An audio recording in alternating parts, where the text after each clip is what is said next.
నమస్కారం. నిన్న విజయవాడలో మళ్ళీ 5 సంవత్సరాల తర్వాత మళ్ళీ ఇంకొక డ్రామా తెరవైపు వచ్చింది. అది విజయవాడ కోడికత్తి డ్రామా 5 సంవత్సరాల క్రితం ఇదే సమయంలో చూసినాము.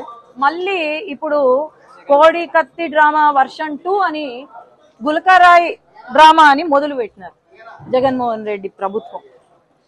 అసలు ఎవరికైనా చిన్న పిల్లోడిని అడిగినా చెప్తారు అసలు డ్రామా సూత్రధారులు ఎవరు, ఎంత బాగా ఎవరెవరు ఎంత బాగా నటించారు అనేది అందరికీ అర్థమవుతుంది. ఇక్కడ గమనిస్తే ముఖ్యమంత్రి గారి పర్యటనలో కూడా కరెంటు లేదని చెప్పినారు. మరి కరెంటు లేని పరిస్థితి మన రాష్ట్రంలో ఉందంటే మరి పరిపాలన ఎట్లా ఉందా అనేది మనం అందరం ప్రశ్నించుకోవాలి.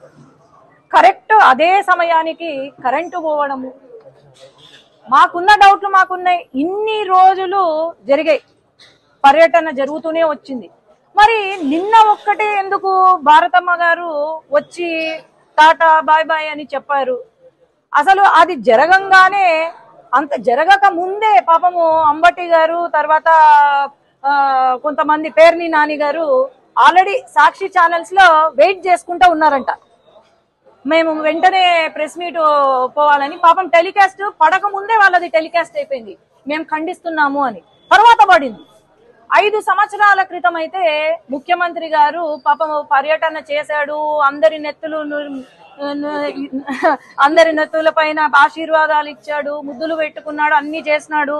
ఆ సమయంలో పాపం ఆయన ప్రజల వెంట ఉండినాడు కాబట్టి జరిగిందేమో అని అందరూ నమ్మినారు. గాని ఇప్పుడు ఆయన బుల్లెట్ ప్రూఫ్ బండిలో పాపం దిగకుండా ఉన్నాడు. బుల్లెట్ ప్రూఫ్ బండి నుంచి దిగట్లేదు. నిన్న బుల్లెట్ ప్రూఫ్ బండి దిగి ఆయన టాటా చెప్తుంటే కరెంటు పోవడము, ఆ తర్వాత దాడి చేయడం అనేది మళ్ళీ చంద్రబాబు నాయుడు గారు టీడీపీ వాళ్ళు చేపించినారు అనేది ఇంకా ఇంతకన్నా దరిద్రం ఎక్కడైనా ఉంటుందా? నేను డాక్టర్ని. చిన్న కట్ అయితే ఆక్సిజన్ పెట్టిరి, ఐసీయూకి తీసుకుపోయిరి. ఏం జరుగుతుంది? అవే ఫోటోలు బయటికి వస్తాయి. ఏం జరుగుతుంది? వాస్తవాలు, జనాలు పిచ్చోళ్ళు కాదు. ఇక్కడ ప్రజల్ని, యువతని మోసం చేశారు, మహిళల్ని మోసం చేశారు, రైతులను మోసం చేశారు. ఇక్కడ జనాలను ఈ డ్రామాలతో మోసం చేస్తున్నారు. ఆఖరికి తాగుబోతులను కూడా మోసం చేసిన ప్రభుత్వము వైసీపీ ప్రభుత్వం. ఈ డ్రామాలు నమ్మి మళ్ళీ మీకు ఓట్లేస్తారు అని అయితే అనుకోకండి.